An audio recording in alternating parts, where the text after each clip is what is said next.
Let's lock in. So we're going to talk about this MMA fighter who was fighting in a boxing match and he kicked his opponent to knock him out. So if you ever watched the other show, you know that I'm not the best with pronouncing names. I didn't look this up because I feel like it's more fun if I attempt it on the spot. So we have Idris Abdurashidov. Idris Abdurashidov. All right, let me know how far off I am in the comment section if I butchered it. But Idris Abdurashidov was fighting in a boxing match and he was losing and he resorted to kicking his opponent. So here's the caption. It says undefeated MMA fighter Idris Abdurashidov was losing his boxing debut over the weekend and so KO'd his opponent with a head kick. He was instantly disqualified, but has posted the clip and boasted that kick with the leg I threw was a machine gun. So not only did he kick someone during a boxing match, but he bragged about it. So let's take a look at it. Here. There it is.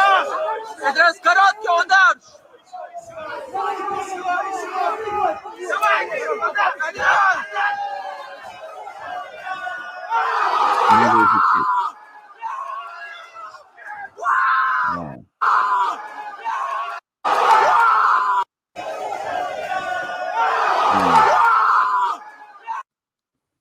You see some people screaming and yelling. So now this is very interesting because right now we have Devin Haney who is suing Ryan Garcia for battery in the boxing ring. But this is an actual battery in the boxing ring because it's beyond the scope of the fight.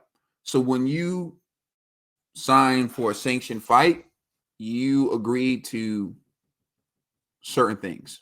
So, for example, if you sign for a boxing match, one, it's consent. You both agree that you're going to be punching each other, right? So let's say hypothetically you get hit with a low blow, right? You didn't really consent to that because that's a foul in the sport of boxing, but it's within the scope of boxing. It's reasonable to assume that if you're in the ring boxing, someone may throw a punch that will stray low, or that you may get hit with an intentional low blow, right? So again, it's also within the realm of possibility you might get punched behind the head, right? You didn't consent to getting punched behind the head, but it's possible within the scope of the fight you may get punched behind the head. However, kicking is against the rules. Like, it's not reasonable to expect that you're going to get kicked in the face. It goes beyond the scope of the consent because you consented to throw punches at each other. You didn't consent to kick at each other, right? So this man picks up his foot and kicks in a boxing match and KOs the fighter. Now that is an absolute battery, right? Because it goes beyond the scope of the consent. So think of football, for example. When you're playing football, you agree to be tackled, you agree to batteries, you agree to certain things. Now, if you were running and someone picked you up and like power drived you on the field, that will go beyond the scope because you didn't agree to that. That's not a tackle. That's a wrestling move. So now you would have some potential issues. So again, that kick goes beyond the scope of what they agreed to. And for me, it kind of creates concern. Well, I wouldn't say real concern because we've seen MMA fighters do boxing and not throw a kick. So one, this guy intentionally did it. It was sour grapes, and he's bragging about it. Now, I don't know what his opponent's going to do, but his opponent can take legal action because it was a boxing match and this man threw a kick. The other thing is, I don't know how you trust this guy again. Like, I don't know who would enter a boxing ring with this guy and trust him. And then in MMA, I mean, MMA is different, but he should definitely be banned from boxing forever Like, I don't know how anyone could ever trust him in a boxing match again. That when he's losing, or if he just gets upset and frustrated, he's not going to throw a kick. And if you are going to fight this dude in a boxing match, contractually, you need to have some things in writing. But this doesn't need to be in writing for it to be a battery, because it was beyond the scope of consent. And see, there's the difference.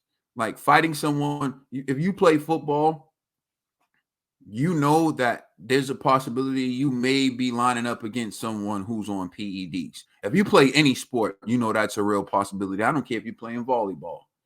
I don't care if it's tennis. Any sport you play, you know it's a possibility you're playing against someone who's on PEDs. But going beyond the scope of the sport, the rules of the sport, you're talking about punching. You agreed to punching. You allowed this person to punch you, and you punch him as a part of the sport, as part of the game, as part of the competition. But once he picked up his foot and he kicked the man, that was beyond the scope. So to me, this guy would have a legitimate argument to sue someone for battery. To sue, this guy Idris for battery. But let me know what you think in the comment section about that. Do you think that this man, Idris Abdurashidov, should be banned from boxing? Should he be banned from boxing and MMA? Should the man pursue legal action because he's bragging about the kick that he never should have thrown, that the man wasn't expecting because it wasn't even a part of the contest? He wasn't supposed to be throwing kicks. Let me know what you think in the comment section. Please like, share, subscribe. It's Caden. I'm out. Peace.